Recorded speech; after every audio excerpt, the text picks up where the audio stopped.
Sud Radio Parlons Vrai chez Bourdin, 10h30, 12h30, Jean-Jacques Bourdin. Bonjour à toutes et à tous et merci d'être avec nous. 2 heures pour parler vrai, pour vous donner la parole au 0826 300 300. Plusieurs sujets que nous allons aborder et je vous attends évidemment pour intervenir. Les midterms aux États-Unis, ces élections de mi-mandat. Débat tout à l'heure entre 11h et midi. La démocratie américaine est-elle en danger? Ce sera l'objet du débat. J'irai plus loin. Pensez-vous possible l'avènement d'une dictature aux États-Unis? Les États-Unis sont profondément divisés. Les démocrates sont des tricheurs, disent de nombreux républicains. Le négationnisme électoral gagne du terrain. Des républicains nient le résultat de la présidentielle de 2020. Côté démocrate, les progressistes wokistes divisent aussi. Dans le journal Le Monde, le politiste américain très respecté, Lee Drutman, l'un des plus grands chercheurs en sciences politiques, n'hésite pas. Voilà ce qu'il dit. Aux États-Unis, la notion d'opposition légitime, principe fondamental de la démocratie, part à volo. Ça veut dire que la démocratie américaine est fragile, est en danger. Eh bien, nous en parlerons tout à l'heure avec nos invités entre 11h et midi. Et vous intervenez 0826 300 300. Au cœur aussi du débat électoral aux États-Unis, l'économie avec l'inflation qui est très forte. Bien, de quoi allons-nous parler encore ce matin? Du Covid, de la grippe, de la bronchiolite. Triple épidémie à l'approche de l'hiver. Le retour du masque est nécessaire. C'est ce que recommande l'Académie de médecine.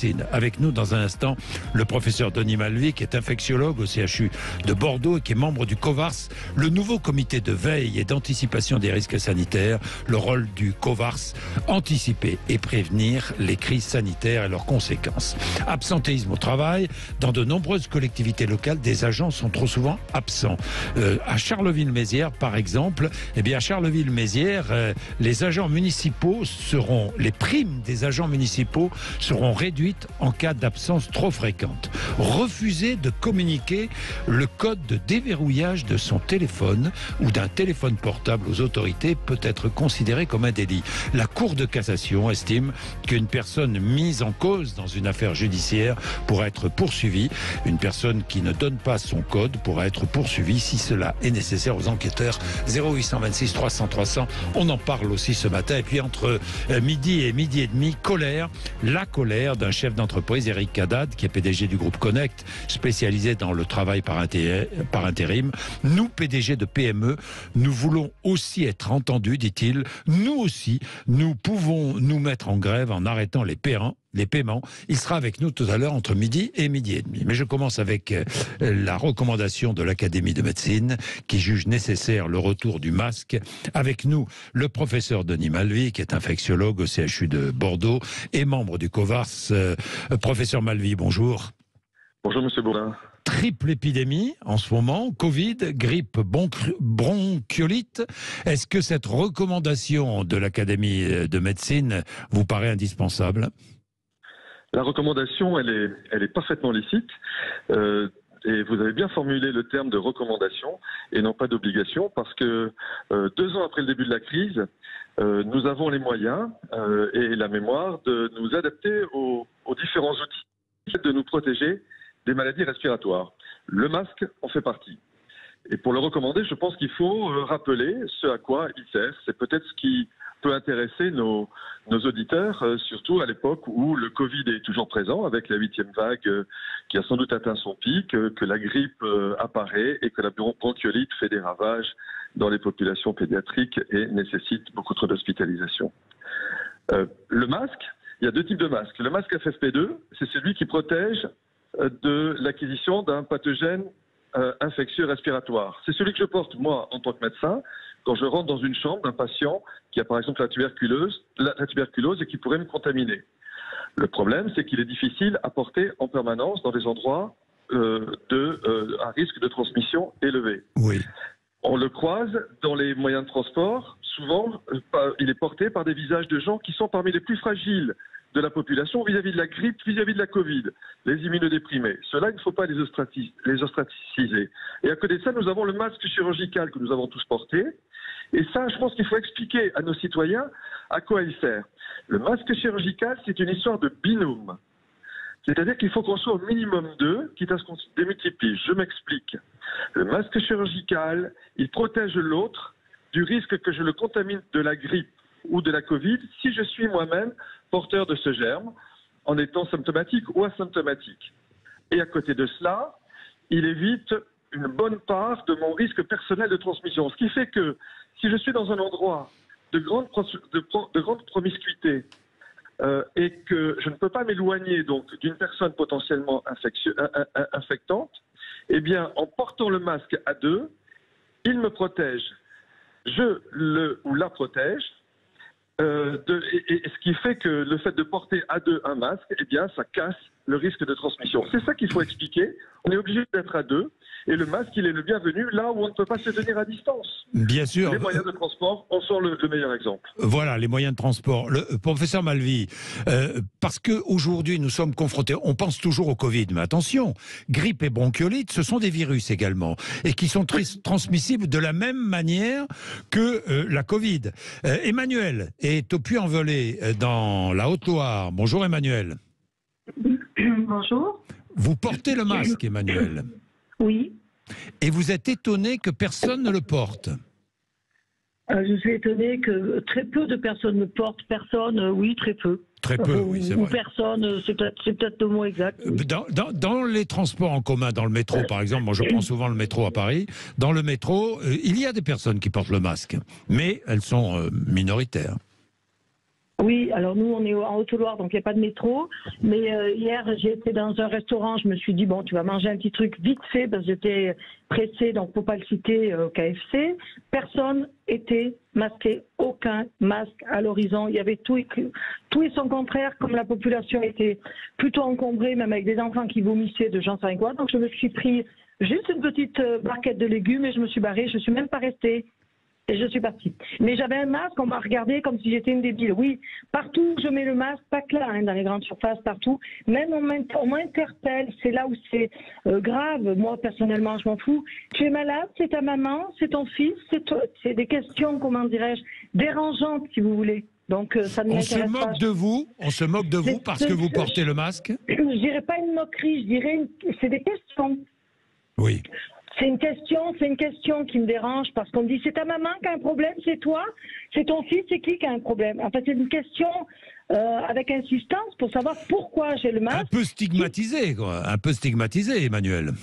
Un petit peu pour savoir si c'est moi qui suis malade et que je me protège pour pas infecter les autres, ou si c'est parce que j'ai un problème et donc les gens alors c'est systématique, on s'approche de moi et on s'éloigne à 15 mètres, ça je peux le comprendre. Du coup, je fais fuir les gens comme si j'avais la peste. Ouais. Merci Emmanuel. Vous entendez ce témoignage, professeur Malvy? On a perdu l'habitude et même il y a une forme de, oui, je disais moquerie. Celui ou celle qui porte le masque est montré du doigt. Peut-être parce qu'on n'a pas su expliquer ce à quoi le masque servait dans l'ensemble, dans la combinaison des outils qui nous protègent des pathogènes respiratoires. C'est ce que j'essaie de faire tout à l'heure comme démonstration. Le masque, c'est une affaire de binôme et c'est en ce sens qu'on se protège soi-même et qu'on protège l'autre. Mais voilà, le message de dire portez le masque pour vous protéger, protéger l'autre, c'est peut-être pas suffisant. Il faut mettre dans nos messages, ce que je vous ai adressé comme proposition, c'est que vraiment nous sommes à 2. Et que si nous sommes 2 à porter le masque, c'est là qu'il y a des ruptures de chaîne de transmission. Ça permettra peut-être d'éviter l'ostracisation et puis de nous réapproprier avec les autres moyens le port du masque tant que nous sommes dans ces phases épidémiques. Les autres moyens étant les gestes barrières, de nous tenir à distance quand on le peut et quand on ne le peut pas, donc de porter le masque. Et puis de se faire vacciner quand on est très fragile, que ce soit contre la grippe et contre la Covid, tant que nous sommes toujours en pandémie, c'est-à-dire que nous attendons 2023 pour savoir si nous n'aurons plus de nouvelles vagues et que désormais l'agent de la Covid sera devenu saisonnier. Mais ça, il faut être modeste, ce seront les mois suivants qui vont nous le dire. Bien sûr. Dernière chose, professeur Malvy, vous parliez de la Covid, mais aujourd'hui, on porte le masque aussi et surtout, enfin surtout non, aussi pour éviter la grippe et pour éviter la bronchiolite. Absolument. Nous faisons d'une pierre deux coups. Nous nous protégeons de l'ensemble des pathogènes de transmission respiratoire. Et comme nous portions le masque l'année dernière ou l'année précédente, il y a eu moins de grippe et moins de bronchiolite. Oui, assurément. Nous avons eu des grippes en moindre fréquence et qui étaient décalées, ce qui n'était d'ailleurs pas toujours très facile pour les médecins, pour la prise en charge en termes d'acuité, et puis moins de bronchiolite. Par contre, une fois de plus, le masque sera fructueux si nous le portons bien. Il y a eu une époque où le masque était obligatoire et il y avait quand même beaucoup de morts par Covid dans les vagues précédentes. Donc moi je plaide pour que nous le portions dans les endroits clos, les endroits où on ne peut pas se tenir à distance et où on porte un masque chirurgical de manière adaptée qui couvre bien le nez, qui couvre le menton et qu'on le porte à plusieurs. Voilà, que ce soit un acte citoyen. Nous sortons de 2 ans de Covid. Quand nous faisons face à la bronchiolite et à la grippe désormais, nous avons quand même les moyens, nous autres citoyens, de nous réapproprier cette expérience. Merci beaucoup. Merci, professeur Malvy. Merci à vous. Merci, à bientôt. Merci. Et à propos du Covid ou de la Covid-19, comme on veut, les laboratoires d'analyse français ne vont plus transmettre les résultats des tests de dépistage. Ils sont en colère et nous aurons le président, dans un instant, le président des biologistes, président national du syndicat des biologistes, qui sera avec nous juste après la pub. Mais auparavant, un petit détour par une autre information, parce que je suis persuadé que vous allez réagir à cette information. 0826 300 300. Je posais la question, enfin ce n'est pas moi, c'est la justice. Peut-on refuser de communiquer le code de déverrouillage de son téléphone à la justice? Eh bien, la Cour de cassation vient de trancher, Félix Mathieu, et c'est non. Non, et c'est même un délit, a redit la Cour de cassation hier. Une question sensible, elle a été examinée par l'Assemblée plénière de la Cour, sa formation la plus solennelle, pour trancher après une sorte de bras de fer entre cours de justice. La plus haute juridiction judiciaire examinait un arrêt de la Cour d'appel de Douai qui, elle, avait pris une décision contraire. Dans un dossier de stupéfiants, un homme interpellé avec du cannabis avait refusé pendant sa garde à vue de donner les mots de passe de ses 2 portables. Alors, dans un premier temps, le tribunal correctionnel de Lille l'avait jugé pour les stupéfiants, mais aussi pour ce refus de donner son code. Or, et bien sûr, ce dernier point, il avait été relaxé, considérant qu'un code, c'était pas une convention secrète de déchiffrement d'un moyen de cryptologie tel que défini par l'infraction pénale. Décision confirmée en appel. La Cour de cassation avait déjà censuré cette décision en 2020, puis renvoyé l'affaire à la Cour d'appel de Douai qui, de son côté, avait maintenu sa position et redit qu'on avait le droit de ne pas donner son code de déverrouillage, d'où ce renvoi en assemblée plénière de la Cour de cassation. Ça revient à la Cour de cassation hier après un pourvoi du parquet. La Cour de cassation qui recasse l'arrêt d'appel, qui maintient sa jurisprudence, obligation de donner le code de déverrouillage du téléphone. Elle renvoie donc l'affaire à la Cour d'appel, cette fois de Paris, pour être jugée en appel une 3e fois. Oui, une personne mise en cause dans une affaire judiciaire et qui ne donne pas son code pourra être poursuivie si cela est nécessaire aux enquêteurs. Voilà ce que dit la Cour de cassation. Si c'est nécessaire aux enquêteurs, eh bien la personne poursuivie devra donner son code, le code de son téléphone portable. Il est 10h43. Merci, vous réagissez ou pas? C'est intéressant. 0826 300 300. Allez, nous allons être en ligne dans un instant avec le président national du syndicat des biologistes, les biologistes qui font la grève, qui sont en colère, qui ne veulent plus transmettre les résultats des tests Covid et des tests de dépistage. Il est 10h44. Sud Radio Parlons Vrai chez Bourdin, 10h30, 12h30. Jean-Jacques Bourdin. Les biologistes appellent à la grève reconductible à partir du 14 novembre les responsables des laboratoires d'analyse. Et avec nous, François Blanchecotte, qui est président national du syndicat des biologistes. Bonjour François Blanchecotte. Merci d'être avec nous en direct. Alors, la situation. Expliquons. D'abord, vous avez décidé de cesser de communiquer les résultats des tests de dépistage contre le Covid-19 sur la plateforme nationale à compter de jeudi. Ce jeudi, après-demain. C'est bien cela? Alors, nous avons décidé effectivement de le faire la semaine précédente. En fait, nous avons essayé d'alerter les pouvoirs publics au plus haut niveau de l'État. Oui. Nous avons ensuite fait cette grève du SI-DEP et du séquençage que nous avons repris la semaine dernière. Voilà. Tout simplement pour se placer dans de bonnes conditions pour être reçu par Thomas Fatome hier soir à 18h. Voilà, donc aujourd'hui, vous allez me dire ce qui s'est passé hier soir à 18h, mais aujourd'hui, vous ne transmettez plus les résultats des tests Covid.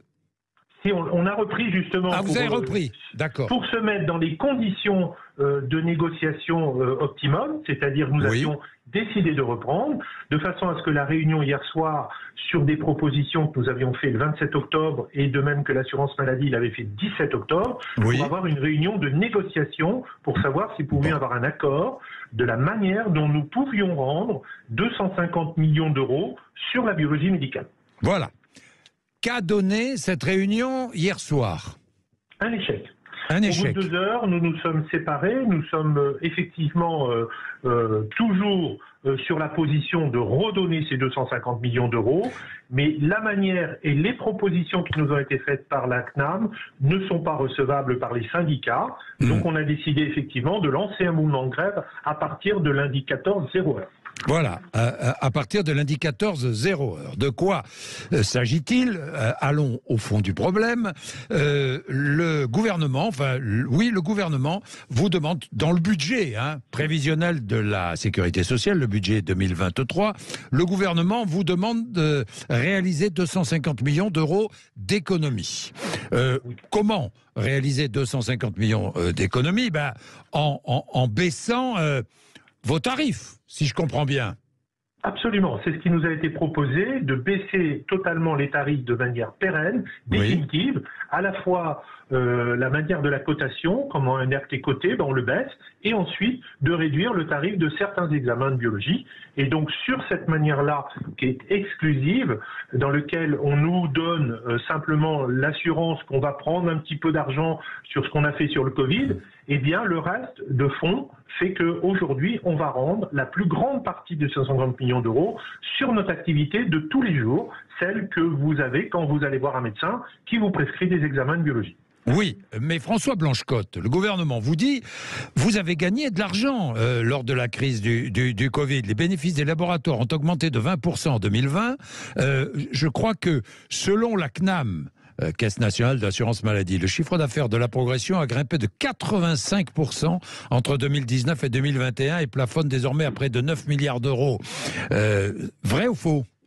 Alors, nous avons développé effectivement, à la demande du président de la République, du gouvernement, les tests dans nos laboratoires privés, puisque c'était tout un chacun, tout Français pouvait venir se faire tester gratuitement, ce qui est encore le cas aujourd'hui quand vous êtes vacciné. Vous pouvez venir 2 fois, 3 fois par semaine, vous faire un test PCR, et c'est remboursé à 100% par l'assurance maladie. Ça a généré 2 milliards de chiffre d'affaires en 2020, plus de 4 milliards en 2021 et 2 milliards en 2022. Nous sommes sur 8 milliards d'euros. C'est pas 8 milliards de bénéfices, mais ça a évidemment généré, et c'est sûr... Combien de bénéfices sur ces 8 milliards? En général, on est autour de 15%. Vous avez effectivement une moyenne générale dans laquelle vous avez des bénéfices. Il ne faut pas confondre le chiffre d'affaires, le BE qui reste, c'est l'objectif de la Caisse de nous montrer qu'il y a eu des EBE extraordinaires, mais en fait, ces EBE correspondent non pas aux bénéfices de la société, au résultat net qu'une société touche. Donc en fait, il y a les investissements, les impôts, tout ça à payer derrière. Et le BE, c'est un élément sur lequel on peut regarder un prisme, pour lequel on peut regarder nos sociétés. Donc mais ça fait plus d'1 milliard, ça fait plus d'1 milliard de bénéfices tout de même. Oui, mais à événement exceptionnel, nous acceptions, Jean-Jacques Bourdin, de redonner 250 millions d'euros.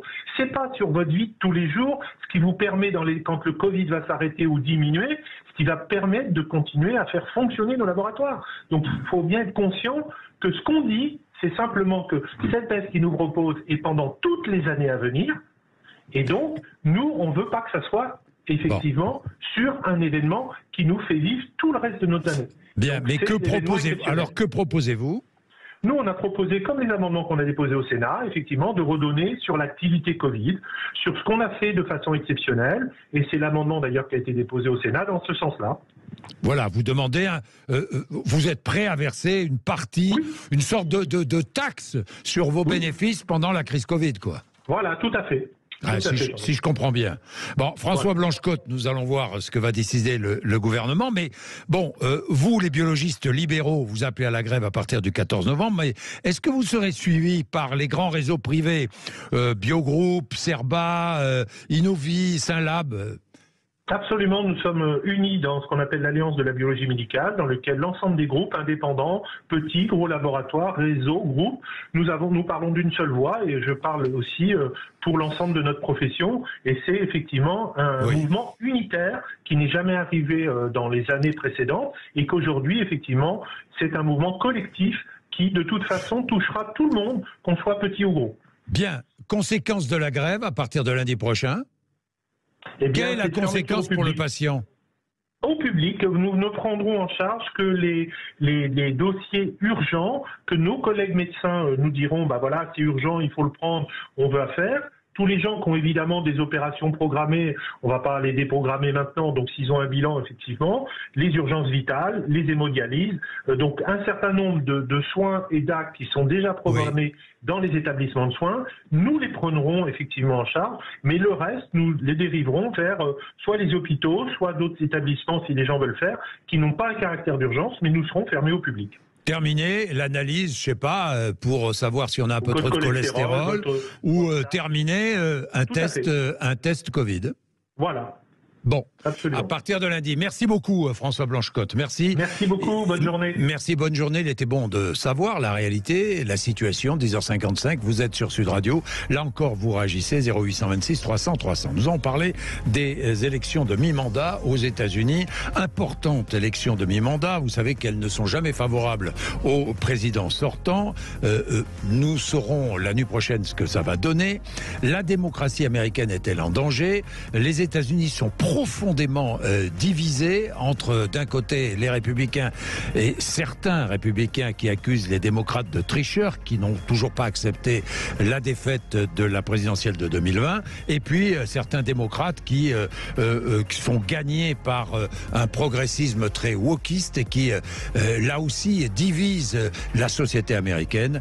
Eh bien, nous allons parler de tout cela dans un instant avec nos invités et vos réactions. 0826 300 300, ça va être passionnant ce débat entre 11h et midi sur Sud Radio.